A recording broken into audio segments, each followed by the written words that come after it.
আসসালামু আলাইকুম রহমতুল্লাহ। আমি হারুনার রশিদ শিমুল বলতেছি। আমি এই এলাকারই ছেলে।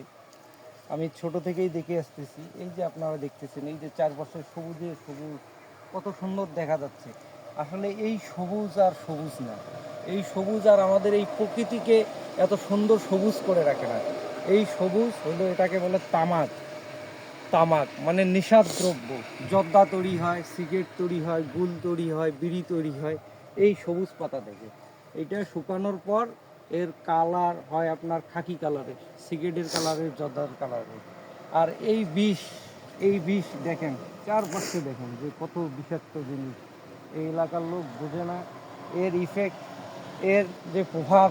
এর প্রভাব এই যে শিশুদের মৃত্যুর হার বাড়ায় এর প্রভাব। তারপরে মানুষের গড়ায়ু কমায় দেয়, তারপরে ক্যান্সারের ঝুঁকি দাঁড়ায়। আদার্স অনেক অনেক অনেক ধরনের রোগ আছে যে যার কোনো উপকারিতা নাই। এর 100% কোনো উপকারিতা নাই মানুষের মাঝে। জাস্ট খালি কি মূল্যের কারণে, কৃষকরা অধিক মূল্যের কারণে এই বিষ চাষ করতেছে।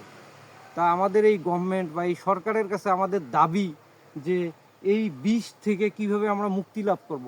একটা নতুন কোনো যে অধিক অর্থ উপার্জনের একটা ফসল যাতে সরকারি উদ্যোগে আমাদের এইদিকে বিচারণ করে বা বিভিন্ন কৃষকরা যাতে চাষাবাদ করে, সেই রকম সঠিক একটা তাদের কৃষি অফিসার বা বিএসের দ্বারা প্রত্যেকটা কৃষকের দ্বারে দ্বারে যাতে বোঝানো হয় যে এই ফসলটা উৎপাদন করলে আপনারা অধিক পাবেন এই তামাকের থেকেও।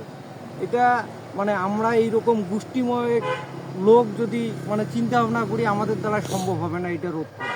এটা সরকারকে নিতে হবে, সরকারকে ভুক্তভোগী দিতে হবে কৃষকদের, যে তাদের অন্যান্য আবাদে যে তারা লস করার কারণে এই আবাদটা করতেছে অধিক মূল্য পাওয়ার জন্য।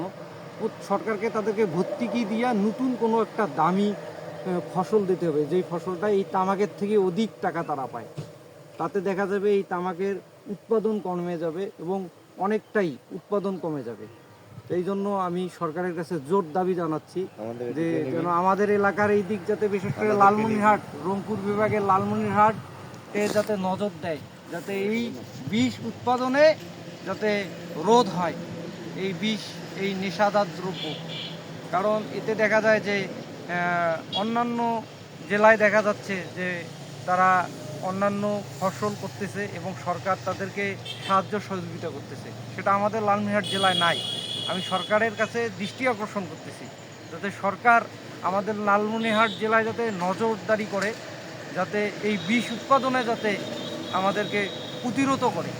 অন্যান্য ভালো ফসল, যেই ফসলে অধিক আমরা মুনাফা অর্জন করতে পাবো, সেই ফসলের যাতে জোরদারি করে এই লালমনিরহাট জেলায়।